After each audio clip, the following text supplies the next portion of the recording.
She never settles for average because she's always striving for greatness. She's the queen of the kingdom of radiodiagnosis, and her pen is mightier than a sword. It is an honor to welcome Professor Dr. Vijayalakshmi ma'am, head of the Department of Radiodiagnosis, who will, with no doubt, shed some color on the usual black and white pictures. With the radiology session, and we are from the Department of Radiology, ICH.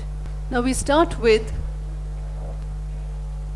the chest and abdomen. Always remember, for a child, we don't talk about chest X-ray.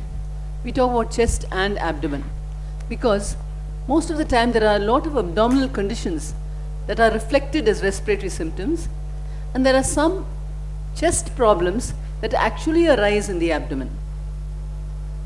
So we always take a chest and abdomen, and then another reason is the baby is so small we can really fit the chest and abdomen into one single film. So when you see the chest X-ray, you just get a certain pattern or routine of following it, of reading it, and remember you have to see every bit that is included in the X-ray. So there are some people who start with the trachea, that is from the midline, they go out to the periphery, and for some they start from the periphery and they come towards the center. But always remember, look at the heart and lungs last, because that's something which you won't forget to see. So always remember that you have to look at both domes of the diaphragm, you have to look at the costophrenic and cardiophrenic angles. Don't forget to look at the abdomen. And when you see the abdomen, you see there's a stomach shadow, there's a transverse colon, and you should also look for the rectal gas shadow. So these are fixed gas shadows in the abdomen. The rest are all small bowel loops which can be seen here and there, which can move. So these are fixed shadows. Now when you see the chest, you look at not only the lungs, you also look at the ribs, all the ribs. You look at the vertebrae, and you look at the soft tissue shadows which might give you a clue. Also look at the upper part of the femur, upper part of the humerus, that might sometimes give you a diagnosis.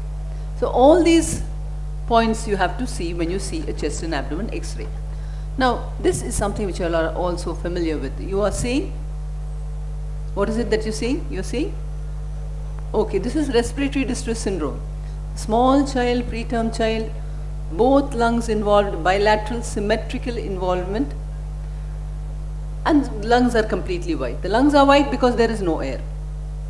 Okay, so some additional point about this is that while the alveoli have not expanded, air is freely entering all the airways right up to the smallest bronchioles. So you will get to see a very good air bronchogram, and this air bronchogram you will see even in the periphery of the lungs. So this is just a normal for you to compare.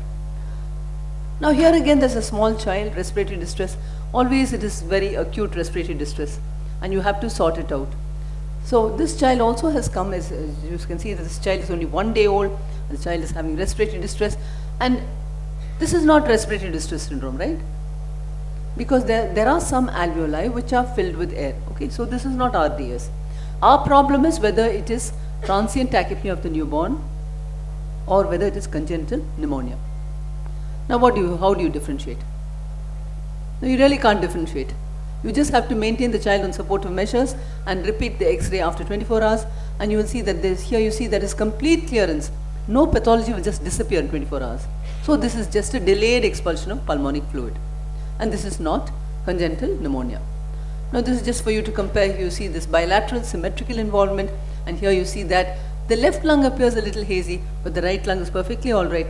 So this is just transient tachypnea. Now this child with RDS can progress to bronchopulmonary dysplasia. There is a lot of interstitial inflammation leading on to fibrosis and then a restrictive lung disease. So here you see all this is increased density areas which are actually interstitial fibrosis. So then this child has a restrictive airway disease and then soon succumbs. Now you are finding, you see an opaque left hemithorax. Okay, so what could that be? What do you think it is? One thing I am sure is the alveoli are not having any air.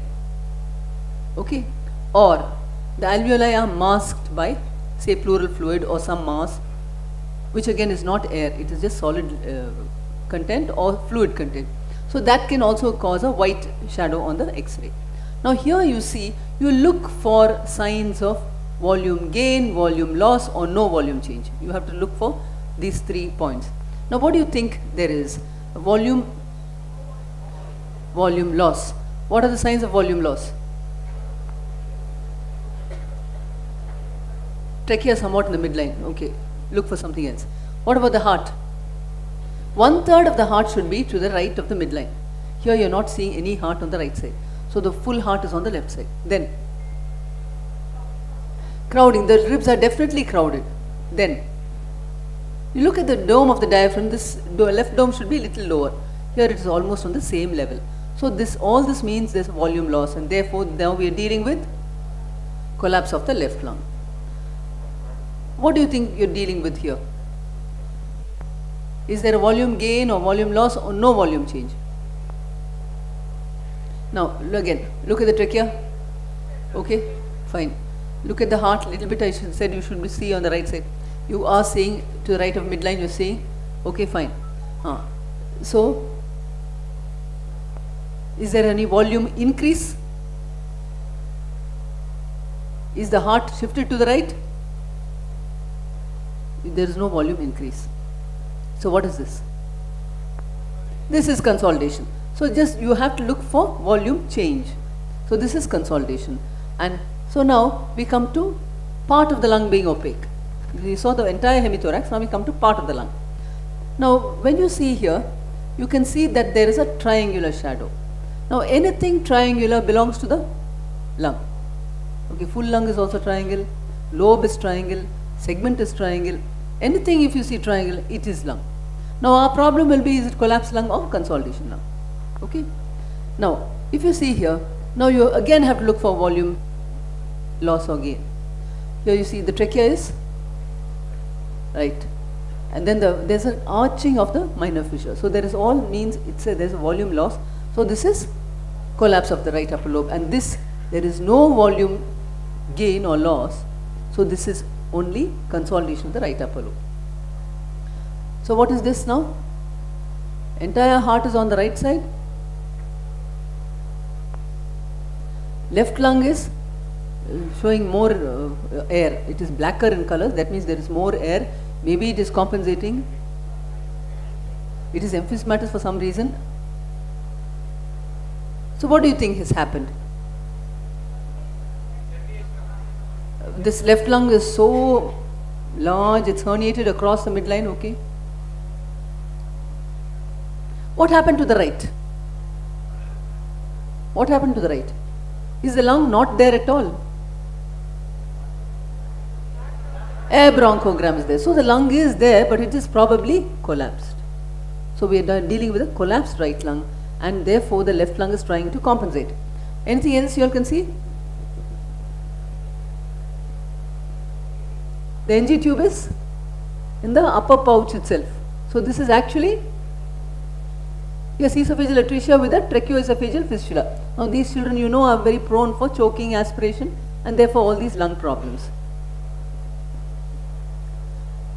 Again, you see that the entire heart is on the right side. The left lung is trying to compensate. What do you think? Is the lung there? Is it collapsed? Lung is not there. Okay, lung is not there, so the left lung is trying to compensate. Now, is it that the lung is collapsed? Now here you can see a bronchogram which gave you a clue, but a bronchogram need not be present. If it is there, it helps you. If it's not there, it doesn't help you. So supposing can I tell that there is lung but it's collapsed? Yes, crowding of ribs. See, here there's some crowding of rib. Here, since agenesis of the lung is an antenatal event, there is no crowding. The body adjusts. So the volume of the chest itself is adjusted, and there is no crowding of the ribs. So that is one point for agenesis. Now if you're still not convinced, what do? You have to do ultrasound to look for the right pulmonary artery. Right pulmonary artery will be absent, or it might be very small if it is hypoplastic. I said white means no air in the alveoli. So here what has happened here? alveoli have been filled with fluid. What fluid? If it's transudate, it is edema. If it's exudate, it is pneumonia types. This one, if you look carefully, then this, I come back to the first thing that I told you. You have to look at every part that is in the X-ray. Everything is telling you something. Can anybody see? See, if you look here, see there's a fracture here. There's a fracture here. So now what is your, and then there is a fracture here which is healed, little old fracture. You're dealing with battered baby. So all these white areas, you will term it as contusion of the lung. Okay, it is the same thing. Alveoli get filled with some inflammatory fluid. So this is contusion of the lung. Now coming from white lung, we are coming to extra black lung. Extra black means more air, and this air can be in the lung itself when we will say it is emphysema. It can be in the pleural cavity when we will call it a pneumothorax. And for pneumothorax you should not see any. Okay, so there's a black hemithorax. Are there any vascular markings here? There are no vascular markings. And then in addition I can see the edge of the collapsed or compressed lung. Now here, if you see here, you can see vascular markings. Okay, so this is an emphysema. Now why do you, now if it is emphysema, there are many types of emphysema. We call it obstructive emphysema, we saw compensatory emphysema. If it is located or localized to one lobe, then I will call it a congenital lobar emphysema. And to call it congenital lobar emphysema, you must always see the other compressed lobe. If you cannot see the other compressed lobe, then you have to think of entire lung being emphysematous. You must think of a problem in the main bronchus. So here you can see that there is the compressed other lobe. Why it is compressed is because you can see there is a crowding of the vascular markings. They are all been crowded together, and sometimes you will see a very thin triangular shadow close to the spine. And look at the pattern of herniation across the midline. You don't see any lung here. You see the herniation is all in the upper part only. So this is CLE of the left upper lobe. The commonest lobes to be involved is, next comes the middle lobe. Okay. Now in this, you see that the right lung is blacker. There are vascular markings, so it is emphysema. So what emphysema is this? Now again look at this. There is a triangular shadow here, there is a triangular shadow there. So these are the compressed other lobes. So this is a CLE of the right middle lobe. Now if you have any doubt, you can always do a CT. And in fact CT is mandatory if you are going to take the child to the operating theatre. So if you see here, this is the compressed lower lobe, and you see this is the middle lobe that is closer to the heart, and anterior is the middle lobe. And you can see here that all the vascular markings are widely spaced. So this is a lobar emphysema of the middle lobe. Now see, this is, so what is this? You see one line here, it is like the edge of a lung.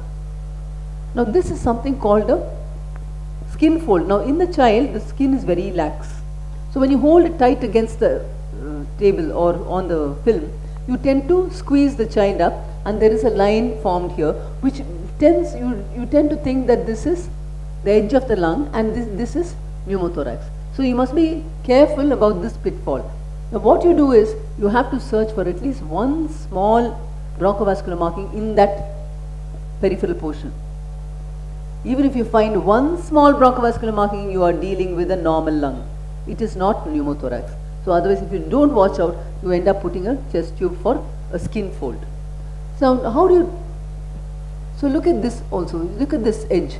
It looks like the edge of the lung. But if you look carefully, there are some bronchovascular markings. So we are just dealing with normal lung. And here you see that these skin folds can reach into the abdomen. If it's pneumothorax, it should be only in the chest. And then sometimes you will see multiple skin folds. And if you're still in doubt, you repeat, you'll find that the skin fold either disappears or it will come in a new place. So this is just to, what do you think this is? This is just the same CLE I've just kept for comparison. Now if you see here, what do you think is wrong here? Both lungs should be equal in volume and equal in blackness. Blackness means the amount of air that is present. And if you see here, sometimes it is rather a subtle finding that you will find that this lung is a little blacker. It is a little blacker. That means there is more air on that side. Since there are lots of vascular markings, you know that this is emphysema. This is emphysema. And the whole lung is involved. The entire lung is emphysematous. Here it's only the left upper lobe.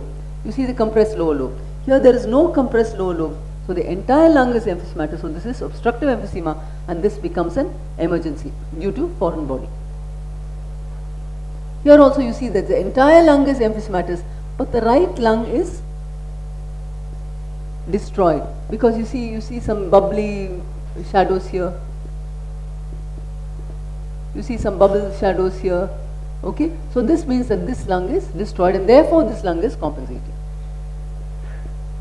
Now quite often you will see bilateral hyperinflation, and this in children due to bronchiolitis, due to bronchial asthma, metabolic problems, all this, there is bilateral hyperinflation. So in that case you see that both domes of diaphragm are depressed. Both sides. Another feature of increased volume is a roundedness of the apex. Now in case of hyperinflation, sometimes you will see hyperinflation, bilateral hyperinflation in central foreign body. So again you need a high index of suspicion, and one thing you can do if you have fluoroscopy in your hospital is you fluoroscope. Normally when inspiration the diaphragm will go down, and expiration the diaphragms will move up. In central foreign body obstruction the reverse will happen. Now here you see that there is a right side of the chest is decreased in volume, and there is a lot of whiteness in it. What will your answer be? What is the problem? The heart is shifted to that side. Trachea is also shifted to that side. Now you will think that this is a collapsed lung. But when a lung collapses, it should collapse towards the hilum, right? But here you see that the peripheral most part, the costophrenic angle, is nicely aerated. That means the lung is very much there, but it is small. How will you confirm? You have to do an echo, and you will see that the left pulmonary artery is this, the right pulmonary artery is so small. So this is just a hypogenetic right lung. Now this is quite common thing, it's a spotter exactly. You see that the left lung is blacker, and then what is this triangular shadow? This is a collapsed left lower lobe. If you see a triangular shadow like this is a collapsed left lower lobe, and the left upper lobe is trying to compensate. Now I told you, if you see bronchovascular markings within the black portion, it means that the air is inside the lung. But if you see these bronchovascular markings, they are very haphazard. Normal bronchovascular markings should show dichotomous branching, and they should taper towards the periphery. But here if you see, the markings are quite thick at the periphery of the lung, and they do not show a normal dichotomous branching. So this is just cystadenomatoid malformation, or CPAM as it is called now. Here you see that the entire lung is white in color. So what is your answer? Gross pleural fluid, or even mass. Okay, it can also be a mass, like for example lymphoma, and then along with pleural fluid. What color is this? If it's black, it is air. If it is white, it is fluid.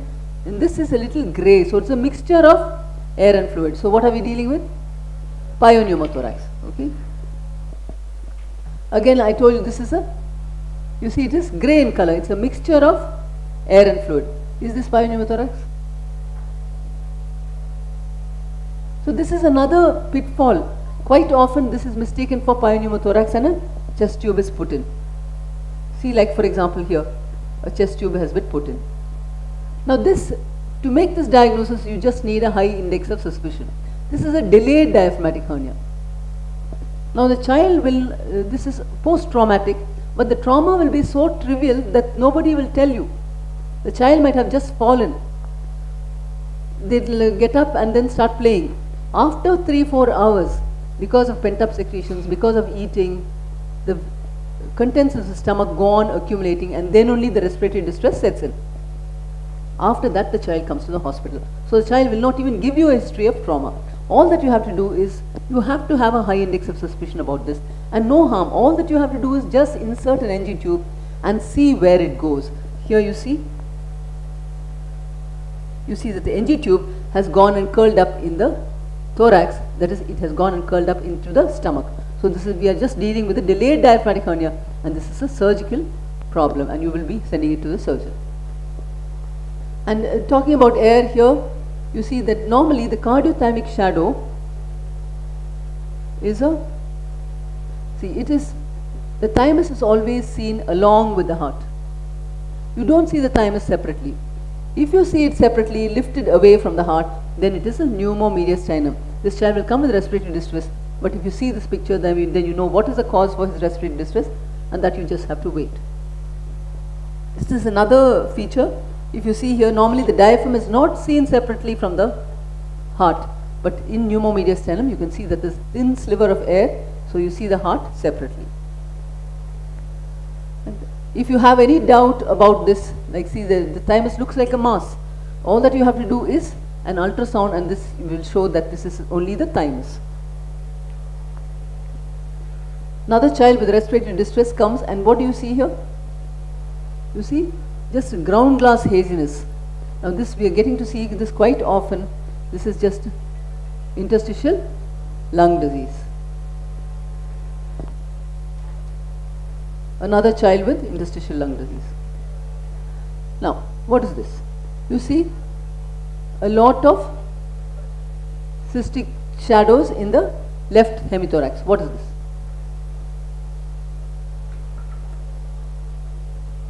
What do you think this is?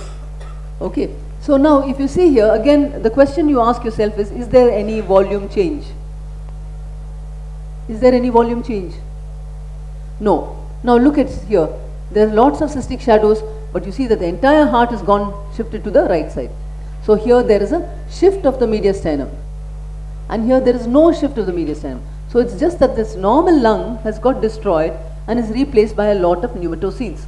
So this is just staphys, giving a picture of like congenital diaphragmatic hernia. This is congenital diaphragmatic hernia. You find only the stomach here, and the rest of the bowel loops have gone into the chest. Another point for this is, you see that since there is an opening in the diaphragm, all the bowel loops will go and they keep on moving till they reach the apex. Here if you see here, they stop here. This is eventration. Now however flimsy the diaphragm is in eventration, it will never touch the apex. So always the bowel loops will stop a little short of apex, which is the same reason why these children do not have pulmonary hypoplasia that the diaphragmatic hernia children have. This is eventration of the diaphragm on the right side.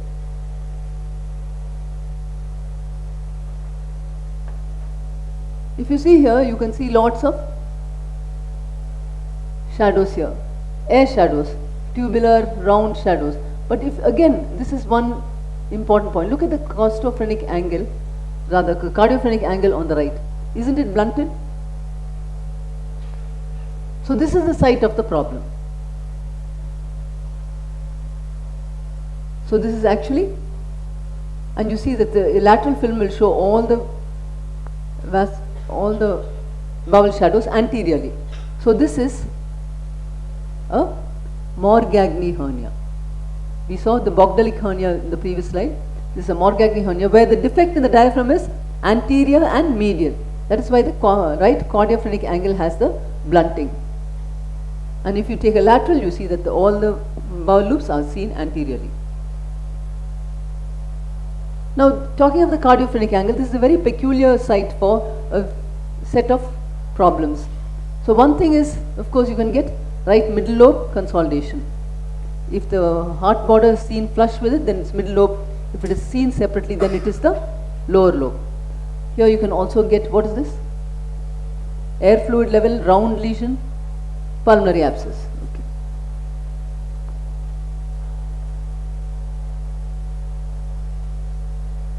Another problem with the cardiophrenic angle is a round lesion that you see here. This child will be coming with recurrent respiratory infection. You must think of a hiatus hernia. So for that, you just have to give 1 spoon of barium and you will find that that shadow is the stomach. See a larger hiatus hernia in the right cardiophrenic angle. This is where the stomach should normally be. But if you see here, this is the hiatus hernia. So this is another cardiophrenic angle pathology. Now coming to abdomen, I've told you how the normal abdomen will be. You look for fixed gas shadows, that is the stomach, the transverse colon and the rectum. This is the stomach, this is the transverse colon, and then you see a curved shadow. So what is this? This is intersusception. This child has come with acute abdominal pain. And you see that the colon is showing this rounded lesion. So this is intersusception. Look for the stomach. Okay, the stomach, the NG tube might have been put inside. The stomach is drained. You see, is there any rectal shadow? No. And you see a lot of dilated small bowel loops. No rectal shadow, just dilated small bowel loops. So what are you dealing with? Small bowel obstruction. This child, see the stomach is there, some dilated small bowel loops, rectal gas shadow is absent. This is small bowel obstruction, but what is the cause? See these lots of tubular shadows here? These are worms, ascariasis. So you have to tell the surgeon that it's only ascariasis, because no surgeon wants to open up and keep removing worms. So you have, this is ascaridial obstruction.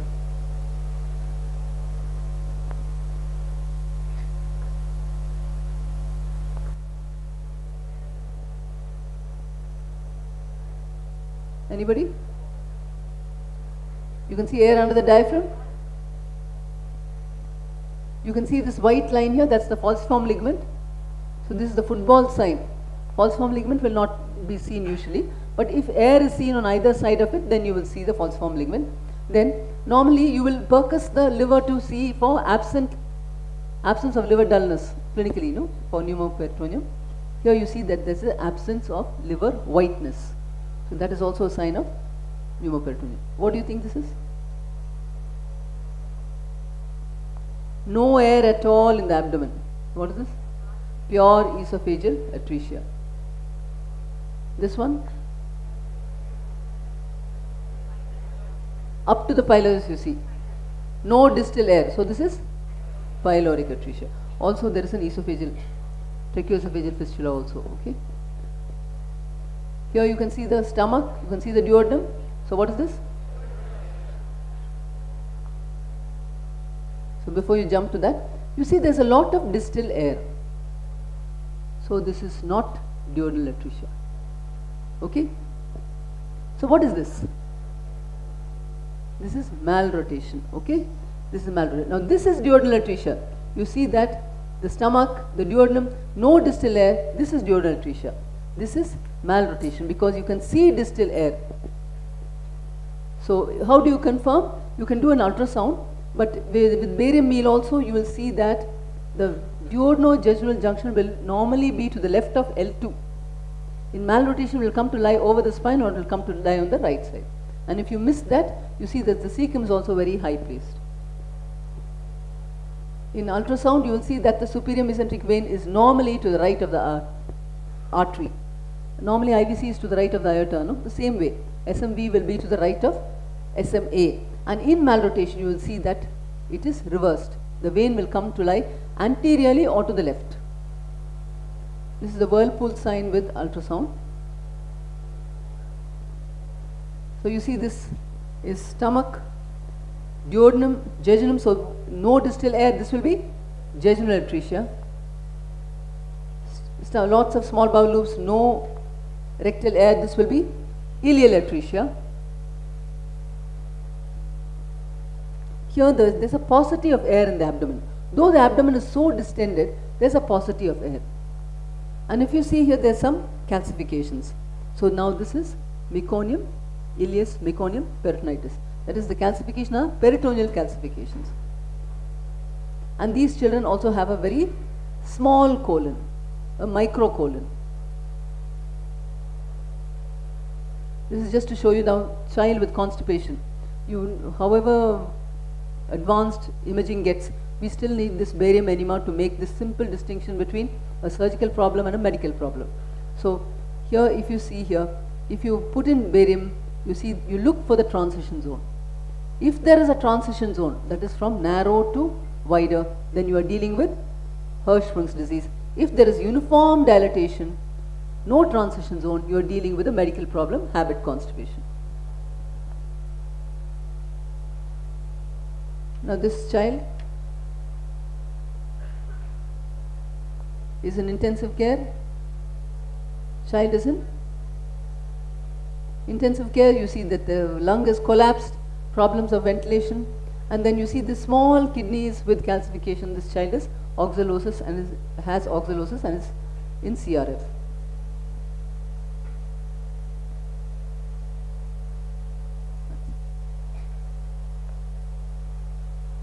We go with bones.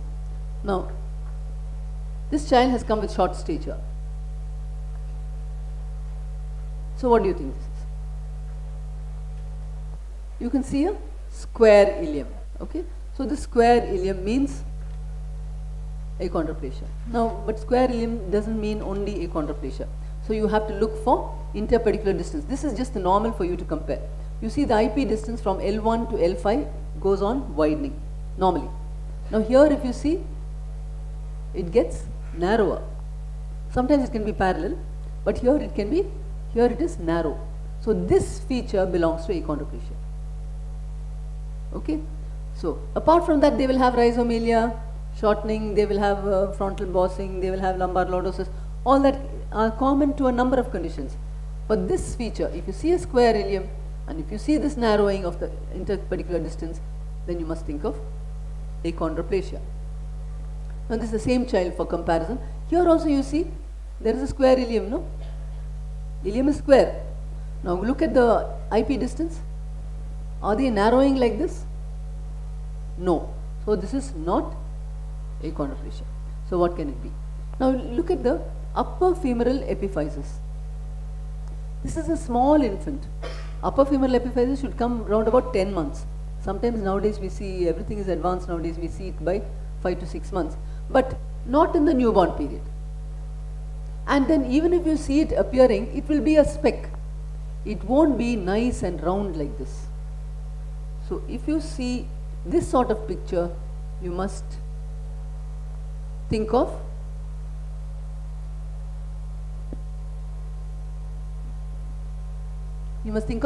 asphyxiating thoracic dystrophy. That is early appearance of upper femoral epiphysis, and not only just a speck, it is large and round, then you must think of asphyxiating thoracic dystrophy.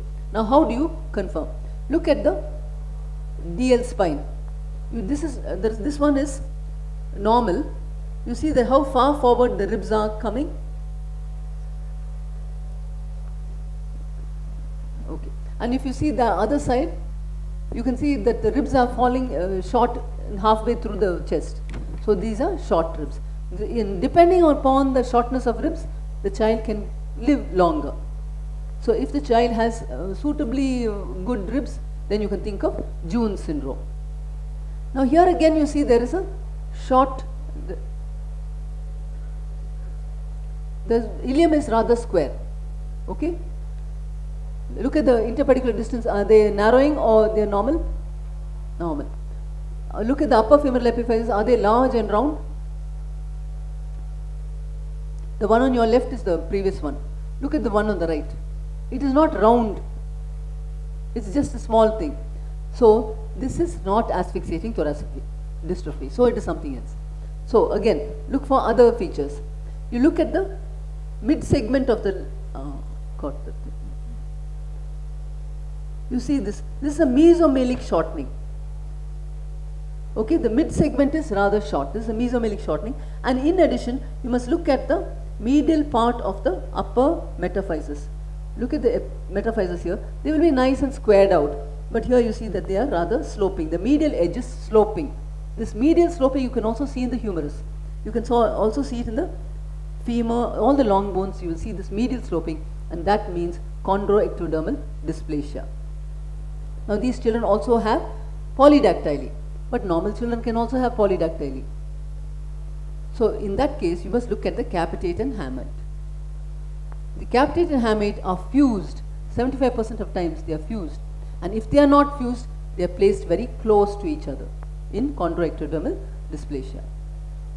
Another feature that they have is, this is just normal chest for you to compare. Here you see there is a bell-shaped chest. It sort of flares out and then goes in and then comes out. So this is a bell-shaped chest, all because of short ribs. This child, you can see that this is a post-mortem X-ray, and you see that the vertebrae are extremely thin. This child is alive, but you can see the vertebrae are extremely thin, wafer thin, and the long bones are extremely short. This is thanatophoric dysplasia. Coming to another type of pelvis, you see that the normal pelvis is, this is normal, you see the upper part and then you see the lower part. It has a certain thickness, no? Certain proportion. And if you see the lower part here, they are rather very narrow, they are tapered and they are hypoplastic. So this sort of pelvis, this sort of ileum belongs to mucopolysaccharidosis, nothing else. And there may be many mucopolysaccharidosis, all will have this sort of ileum. But radiologically we can differentiate between two, Morqueus and Hurlers. So here this is normal, and if you see here, the proximal part you see are sort of tapered. See, normally both long bones should be wide at both ends, no? Long bones should have widened both ends, and then in the center there will be a constriction. Here you see that the proximal ends are rather irregular and narrow. So this again is a feature of mucopolysaccharidosis. Both Morqueus and Hurlers will have this feature. One additional feature is, in Morqueus the middle constriction is maintained, and in Hurlers the middle constriction is lost. Okay, middle constriction maintained in Morqueus. And the same way in the spine, if you, this is just normal for you to compare. Here there is a middle beaking from the anterior surface of the vertebra, and here there is an inferior beaking in Hurlers, and in middle beaking Morqueus, again in Morqueus. Now what is common in these two patients are, both are crying all the time, and you can see that there is a lot of periosteal reaction. Okay, you can see a lot of periosteal reaction. In fact, the bones, the diaphysis, which should be narrow, is appearing a little thick because of the periosteal reaction.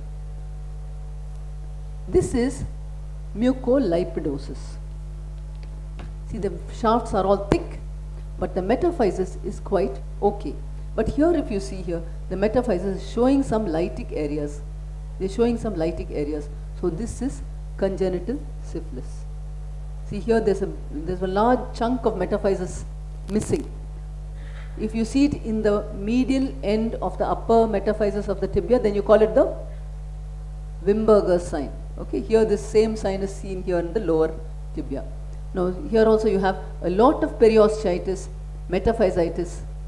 Okay, so this is a feature of congenital syphilis. Now, why I am telling you this is, many times these sort of generalized features in all the bones, you should not label them off as dysplasia and send the child home, because here you can treat this child. What is this? Punctate epiphysis, what is this? Chondrodysplasia punctata. Here you see that. What do you think this is? Yes, metaphysis is so expanded. So this is Pile's disease. Here the diaphysis is expanded. So this is Engelmann's disease. Diaphyseal dysplasia, this is metaphyseal dysplasia. Now, this child, lots of fractures, bent bones. What is this?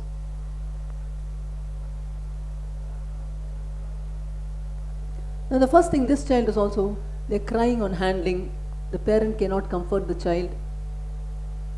You see that there are lots of fractures, The fractures are healing, and because of the fractures, the bones are all bent.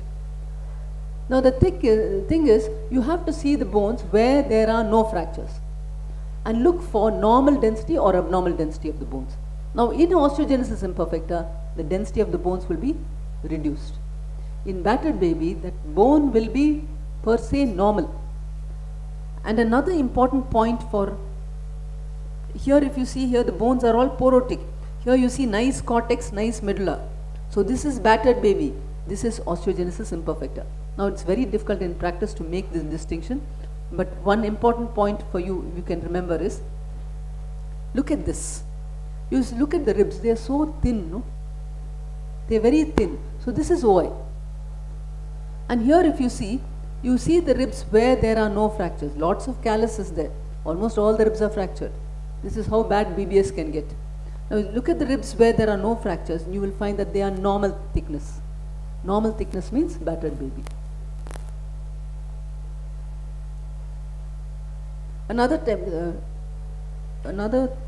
This is dense bones is very easy.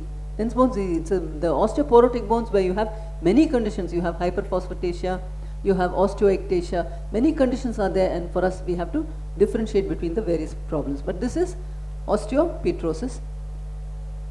Only two conditions you have to know: osteopetrosis and pycnodysostoses. In pycnodysostoses there is acro-osteolysis, and in osteopetrosis the terminal phalanges are intact.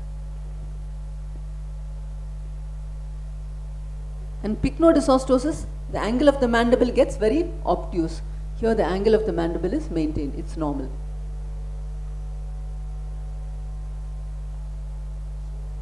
What do you think this is? This is routine chest X-ray, chest and abdomen X-ray. Did you see the clavicles? No clavicles, no? So what is this? This is cleidocranial dysplasia. But I always tell you, you have to see the pelvis first. So in the pelvis, if you see, this pubic bone is not ossified. The pubic bone is very much there, but it is not ossified. So that is a feature of cleidocranial dysplasia. Now this here also you see, but here, what is the difference between this? The pubic bone is there. It is just widely separated because of ectopia vesicae. So you have to look for the pubic bone to make a diagnosis of cleidocranial dysplasia. Now, very often we come across rickets in pediatric practice. So this child has come with a knobby knees, so query rickets. Now what do you think this is? Look at this. The metaphysis is showing some sort of cupping. The physis is slightly widened. Now this is sent to us for query rickets. But this, if you see, look at the tibia. Are the same features seen in the tibia? No. Now rickets is a generalized disease. Should it spare some bones and involve the other bones? No. So this is metaphyseal dysplasia. They will come with same features as rickets. They will have knobby knees, they will have widened wrists, they will have a rickety rosary, but you cannot keep on pumping vitamin D into them. Now this one you see, the same changes as also seen in the tibia. So this is rickets. This child is a mentally delayed development and bedridden child. Now the child is crying and it's difficult to nurse the child, so the parent brings the whole child, and this is the X-ray taken. All the bones are rather porotic. The zone of provisional calcification is there. Physis is not widened. This is not rickets. This is scurvy. You rarely see scurvy nowadays. You hardly see. I mean, totally we would have seen only 3 or 4 scurvies in so many years. So this is the lifting of the periosteum because of subperiosteal hemorrhage. And if you see carefully here, can you see this? That is the Pelkin spur. Okay, and if that Pelkin spur breaks, it is the corner sign. Okay.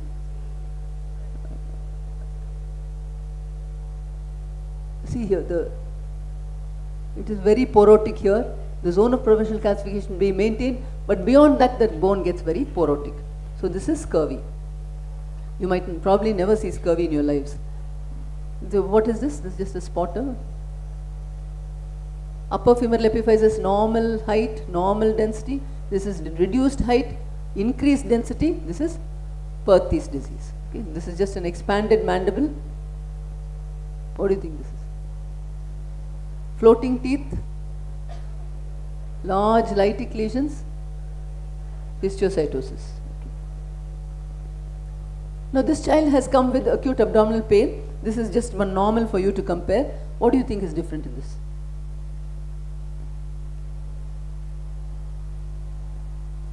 Now if you look carefully, you will see that normally the anterior ends of the ribs will not be seen. They will sort of merge. Your eyes are not drawn to them. Here if you see the anterior ends of the ribs, you tend to see them very nicely. Okay? Now, normally you don't see the manubrium at all. Here you are seeing the manubrium. Okay? And then if you see here, you can see dense metaphyseal bands. Yes, so this is heavy metal poisoning. So, see, this X-ray has come as a routine X-ray. The child will have abdominal pain, or child might be throwing a fit. But it's up to you, or it might be asymptomatic also, not yet symptomatic due to the lead. So it is up to you to see every little part in the, see if you just see the heart and lungs, it's normal, you can just throw it off as normal. But if you see the upper end of the humerus, you know that this is obviously, you see here, it's quite dense. Now if you have any doubt, you see something like that and you have any doubt, take the area of the bone which grows rapidly, which is the knees. For the same reason, if you want to diagnose rickets, don't take wrist as the books tell. Take the knees, it will really help you to see and understand. So here you see dense metaphyseal bands. So this is heavy metal poisoning.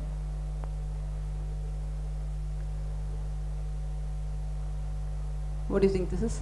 You can see here, nice lytic lesion, no? See?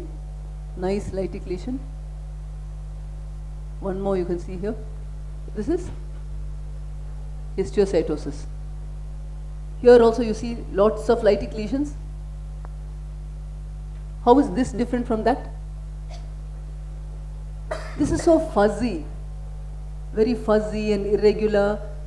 Here it is nicely well demarcated. The edge is so well seen. So this is only neuroblastoma metastasis. This is just one or two slides of ultrasound, because for us, next to plain X-ray, it is not CT, it is not MRI, it is ultrasound. Ultrasound only helps us to sort out all these problems in the abdomen and also in the chest also.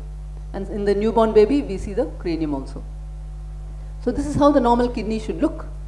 You see a central white area because of the pelvic fat. Fat will be white in ultrasound, it will be lucent in X-ray. So this is so white it is. In the newborn period, you won't have so much of whiteness because of the lack of fat. And this is the parenchyma, and you see this is the medulla. Medulla will be slightly blacker compared to the cortex.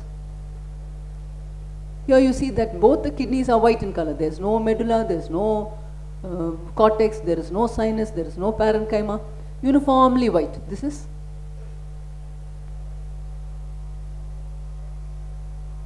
autosomal recessive polycystic kidney disease. Both kidneys are big and bright. Here also you see this kidney is so large, and again no center, no periphery, no central sinus echoes, no parenchyma, no medulla, no cortex. Again large bright kidneys. This is juvenile polycystic kidney disease. This child is a little bigger, no? So this child, if you see, the liver also shows some cysts. So this is the juvenile type polycystic kidney disease. This is just to show you. This is what happens when the pelvic area system dilates. It gets filled with fluid, and fluid is black in ultrasound. Fluid in X-ray is white. Here fluid is black in ultrasound. You see there is a pelvis, there are the dilated calyces, and you can hardly see any parenchyma because it's all compressed because of the dilated system. And this is just to show you the pelvic system. So with this we complete.